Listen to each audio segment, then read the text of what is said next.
And so here finally we have epistasis, which is the term for when more than one gene affects a single characteristic or trait.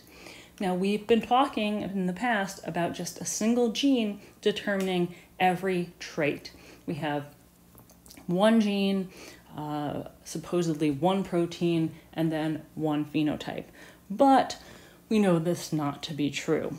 So in epistasis, we have multiple genes. In this case, we have two different genes on a chromosome or on two different chromosomes, which are going to determine the coat color of these dogs. And you can see here how these genes interact. So for this individual, this guy, or all of the dogs have two different genes, B and E.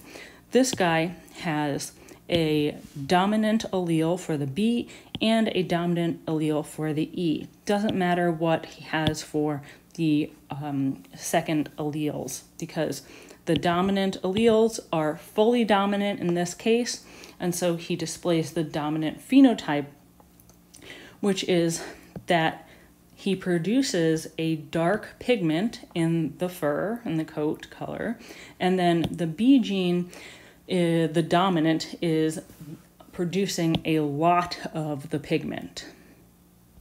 Okay, so then if we look at this one in the bottom left here, we see two lowercase alleles for the B gene. This means that there's not very much dark pigment produced, but the E gene, we have at least one copy of the dominant version of the E gene, and so that means that the dark pigment is there, we just don't produce very much of it because of the B gene. So we end up with a brown coat color. And then this dog here finally has, doesn't matter what they have in the in terms of the B gene, and we're going to see why in a moment, because we have two lowercase alleles for E. And so in other words, we have two copies of the recessive version of the E gene.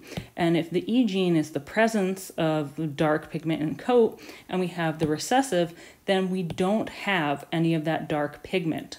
So in other words, the pigment that is produced doesn't end up looking dark. It's probably a shortened protein and it's not reflecting the light correctly. And so we don't get any of that dark pigment at all. And it doesn't matter if we produce lots of it or a little in terms of the B gene, because there is no dark pigment. We produce some protein that isn't going to look dark. And so even if we produce a lot of it, it's just showing up as a lighter color. And so that's why this doggo is a lighter color than the other ones. So again, the name of this is epistasis, and this is when we have multiple genes influencing a single trait. Now, squash are famous for cases of epistasis. They actually have around, well, over 20 genes that determine their shape and coloration patterns. And now is the season for squash, right? So if you go to the grocery store and you go to one of those big bins of decorative gourds, a lot of those are actually the same species, even though some are very long and skinny, and some are round and fat, and some are striped, and some are solid colored. A lot of those are the same species, it's just that they have different allele combinations, and there are lots of different genes that go into how the squash are going to look. Now, these guys are more summer squash, but they have a lot of the same types of interactions between their genes. So here we see that there are two different loci again. So we have the W and the Y. So those are two different genes that help to determine what the squash looks like.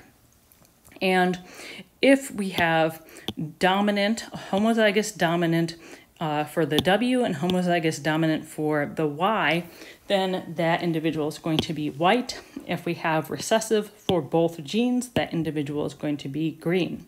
Now, if we cross this, we could do a normal cross, and we see that the F1 offspring is going to be heterozygous for these genes, for both of these genes. So we get one dominant allele, one recessive for both of the genes. And then we actually end up seeing a Mendelian ratio for this. Well, kind of Mendelian. It is reminiscent of the Mendelian ratio. We get 12 to 3 to 1 in terms of our phenotypes. And let's take a look at why this occurs.